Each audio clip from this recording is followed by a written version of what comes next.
हर हर महादेव मेरे भाइयों, आपको पता ही है कि मैं और अनुभव भैया और राहुल भैया ये 3 लोग 12 ज्योतिर्लिंग 4 धाम की पैदल यात्रा पे निकले हुए थे दोस्तों। और आज इस समय मैं और अनुभव भैया सिर्फ 2 लोग 12 ज्योतिर्लिंग 4 धाम की पैदल यात्रा पे चल रहा हूँ और राहुल भैया हमसे समथिंग 40 किलोमीटर पीछे हैं।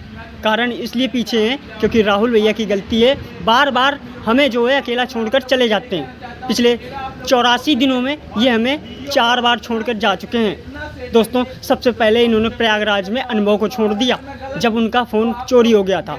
उसके बाद मुझे छोड़ दिया क्या कहते हैं बिहार में। फिर भी ये हम उनसे मिले और उनको मनाया, फिर वो मान गए थे, फिर उनके साथ चलने लगा।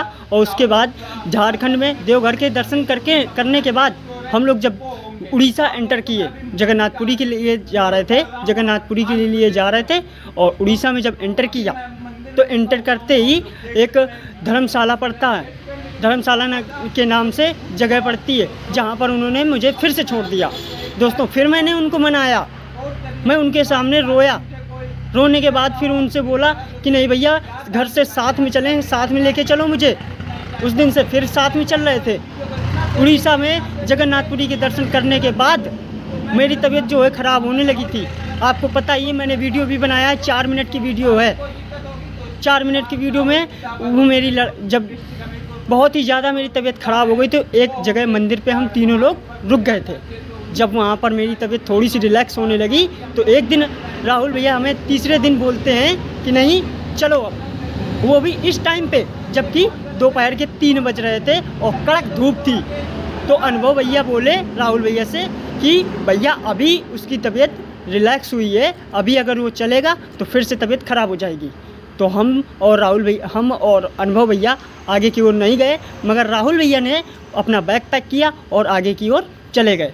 अब जो है 2-3 दिनों बाद राहुल भैया का फ़ोन आता है, जबकि हम राहुल भैया से आगे निकल आए थे। और राहुल भैया कहाँ रुक गए थे बीच में हमें नहीं पता।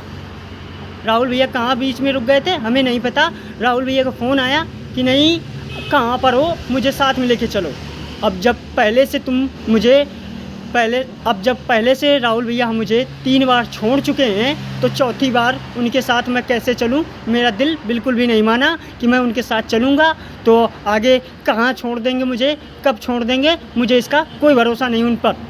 तो दोस्तों अब हम और अनुभव भैया अकेले चलने लगे।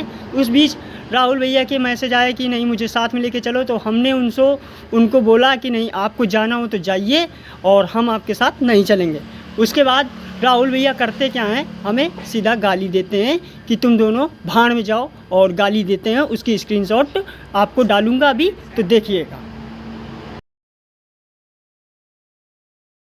अब इसके बाद दोस्तों दूसरे दिन ये गाली गलौज करने के बाद दूसरे दिन ये हमें और भी ज़्यादा गाली गलौज करते हैं और मुझे धमकी दी कि सारी स्क्रीनशॉट जो अब दूसरे दिन दोस्तों ये और भी ज़्यादा गाली गलौज करने लगे। तो हमने भी इनकी भाषा में ही इनको गालियाँ दी।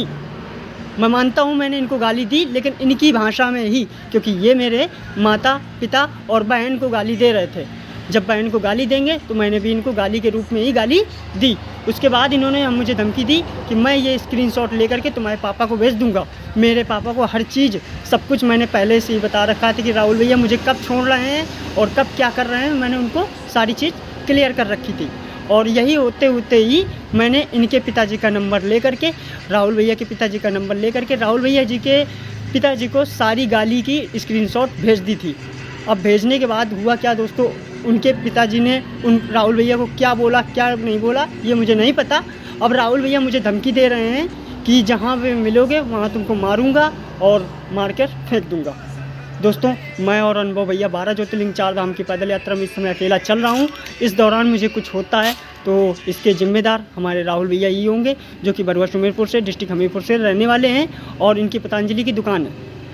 दोस्तों इस बीच में कुछ भी होता है सारी जिम्मेदारी राहुल भैया की होती। बाकी सारी स्क्रीनशॉट, जितनी भी गाली की स्क्रीनशॉट है, ये स्क्रीनशॉट आपको लास्ट में वीडियो में दिखेगी, आप देखिए ये।